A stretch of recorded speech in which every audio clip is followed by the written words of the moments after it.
ఇదెవరు? Bench car owner వచ్చేసారు. రండి రండి, వెల్కమ్ వెల్కమ్. అయ్యో నేను కొంచెం నిద్రపోయా. ఇక నిద్రపోకుండా నేను చూసుకుంటానులే. ఇంకేంట్రా విశేషాలు? ఇక మీదట మిమ్మల్ని మేము నమ్ముకున్నాం. మిగతా వాళ్ళంతా ఆటోలోనో వచ్చారు. వాళ్ళంతా బిచ్చగాళ్ళు. బెంచ్లో వచ్చింది తప్పైపోయింది. అది వదిలి మనం టైం వేస్ట్ చేయకుండా విషయానికి వద్దాం. ఈ బెంచ్ కార్ ఓనర్తో మేము 5 స్టార్ హోటల్కి వెళ్ళి మేము కొంతమందికి కొంత ఫుడ్ ని తీసుకొని వచ్చేస్తాం. మాక్సిమం 8-10 రూపాయలు అవుతుంది. అంతేనా? నేనేమో అనుకున్నా ఇదంతా నాకు దుమ్ముతో సమానం. ఇప్పుడే తీసుకో, 100 రూపాయలు ఉన్నాయి. మొత్తం నువ్వే తీసుకో, చిల్లర కూడా నువ్వే ఉంచుకో. 100 రూపాయల? సంతోషమేనా? మేము 10,000 అవుతుందని చెప్తే నీకు తమాషగా ఉందారా? 10,000? చూడండి, మీరు ఆ బెంచ్ కార్ చూసి ఇదంతా చేస్తున్నారంటే మోసపోయినట్టే. ఆ బండి నిజమైన ఓనర్ లాజర్. అయితే నీ గురించి చెప్పిందంతా మరి బెంజ్? నేను బుక్కులకని తెచ్చుకున్న డబ్బులు ఇంకా 100 రూపాయలు, అది కూడా ఇస్తా. ఇదిగో. దేవుడా నా పళ్ళు. నీకు మమ్మల్ని చూస్తుంటే తమాషగా ఉందా? నేనేం చేసా? లుంగి ఇప్పి నిక్కనే నిలబెట్టండ్రా. అయ్యో వద్దన్నా.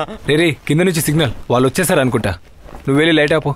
అందరు కిందికి వెళ్ళండి. వెళ్ళండి త్వరగా వెళ్ళండి. టార్చ్ తీసుకొని ఫాదర్ ఇప్పుడు ఇక్కడికే వస్తారు. అందరు సైలెంట్ గా ఉండండి. లూయిస్ మేనేజ్ చేస్తాడు. ఫాదర్?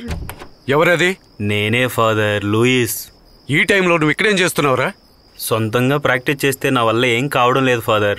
మిమ్మల్ని అడిగి నేర్చుకుందామని వచ్చాను ఫాదర్. ఎంతో మందిని ఉత్తములుగా తీర్చిదిద్దిన చేతులు మీవి. అదంతా కరెక్టే, కానీ ఈ టైంలో ఆ కొత్తగా వచ్చిన వాళ్ళు నలుగురే కదా. నేను ఒకసారి వెళ్ళి చూసొస్తాను. అది సరే, రేపు నీకు పోటీ ఏం లేదుగా? అందరూ పడుకున్నారు ఫాదర్. మేల్కొనుంటే నేనెందుకు ఇక్కడికి వస్తాను? సరే అయితే లోపలికి రా. ఊరికే నా టైం వేస్ట్ చేయకూడదు.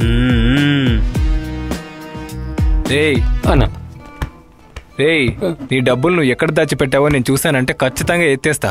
పోరా. నా దగ్గర ఉంటే కదా. రే బండోడా, చెప్పన్నా. నువ్వు మాకు ట్రీట్ ఇచ్చేంత వరకు నువ్వు లుంగి కట్టనక్కర్నే లేదు. పోరా. కట్టను, అది ఇవ్వన్నా. పోరా పోరా. రే ఇదిగో ఇంకోటి అంటించు. వచ్చిన రోజు ఇవన్నీ అంటించాలరా. సీనియర్స్ చూశారనుకో మన పని అంతే. ఏదైనా దేవుడి ఫోటోలు అయితే పర్వాలేదు. నా ఈ దేవుడి గురించి ఏదైనా ప్రాబ్లం చేస్తే నేను చూసుకుంటా. ఇక ఊర్లో ఎవరూ లేనట్టు. రెహమాన్ అంటే నీకు అంత ఇష్టమారా? ఇష్టమానా?